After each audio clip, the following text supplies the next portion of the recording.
नमस्कार सबैजनालाई स्वागत छ तपाईहरुलाई मेरो ब्लगमा। म हुँ साजन लामा। म चाहिँ अहिले हाम्रो राजकुमार तामाङ ब्लगको मोबाइलबाट ब्लग गर्दैछु। उहाँ चाहिँ मेरो अङ्कल हुनुहुन्छ। मेरो टाउको चिलाइरहेछ किनभने मैले ननुहाएको धेरै भयो। त्यहाँ छ हाम्रो कुकुर अनि हाम्रो भ्लगरज्यू चाहिँ त्यहाँ पुरा रोड सफा गर्दै हुनुहुन्छ। एकदम राम्रो काम गर्दै हुनुहुन्छ उहाँले फेरि एकदमै किनभने यो खास अब गर्नुपर्ने त हामीले होइन, हामी त सर्वसाधारण जनता हो। हामी त यो रोडमा हिँडेको नि ट्याक्स तिर्छौँ, हामी त सबैको ट्याक्स तिर्छौँ। यो चिज चाहिँ खास हाम्रो यो अब यो ओडाभित्र त ओडाकै मान्छेले हेर्नुपर्ने हो, ओडाकै प्रमुखले। अब उहाँले यसो यही बाटो हिँड्नुहुन्छ, उहाँ तलमाथि गर्नुहुन्छ, यसो अलिकति हेरेर होइन यो रोड सफा गरिदिनुहोस् भन्न खोजेको होइन हामीले।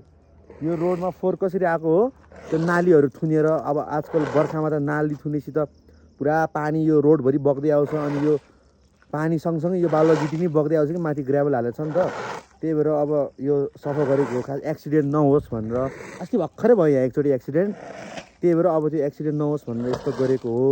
अब हामीले यो सफा गऱ्यो भन्दैमा, अब यो भिडियो बनायो भन्दैमा यो रोड सफा गरिदिनुहोस् भन्ने होइन। हाम्रो यो भिडियोको मेन मोटिभ के हो, नालीहरू सफा गरिदिनुहोस् टाइममा। तपाईँले होइन, नाली सफा गर्नलाई अब मान्छेहरू खटाइदिनुहोस् अलिअलि। त्यसको लागि त बजेट नि चाहिँदैन नि। अलिअलि अब बजेट नपाए पनि अब आफ्नो अलिकति स्यालेरीले भए पनि अब 5 वर्ष समय अवधिमा त अब के राम्रो काम गरेर जानुहोस् भन्ने कुरो हो। आफ्नो जनता सामु आफ्नो अब राम्रो इमेज बनाएर जानुहोस्, पछि नै भोट पाउनुहुन्छ। त्यही भएर भनेको।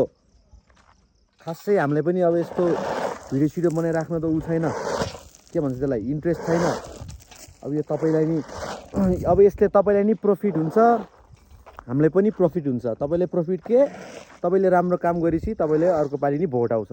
हामीलाई प्रफिट, एक्सिडेन्ट हुँदैन, आनन्दले सर र बाइक चलाएर हिँड्न पाउँछ। अब तपाईँ नि यही बाटो तलमाथि वडा कार्यालय नै तलतिर छ, तपाईँ तलमाथि गर्नुहुन्छ है। एकचोटि यसो आजलाई त भइसक्यो, अब हामीले सफा गरिसक्यौँ। अब यो सफा गरिदिनु भन्न खोजेको होइन, फेरि उल्टो बुझ्नु होला तपाईँले। यो रोड सफा गरिदिनु पऱ्यो, अब हामीले रोड सफा गर्छ भन्नु होला। फेरि रोड सफा गर्नु पर्दैन, रोड हामी नै गरिदिन्छौँ बरु। यसरी जम्मा भयो भने अब नेक्स्ट टाइमदेखि चाहिँ जम्मा नहोस् भन्ने हिसाबले अब नालीहरू सफा गराइदिनुहोस्। त्यो थुनिरहेको हुन्छ, त्यो पहिरो सहिरो गयो त्योहरू सफा गराइदिनुहोस् होइन। अब यहीँ मात्र होइन, यहीँ मात्र यस्तो छैन।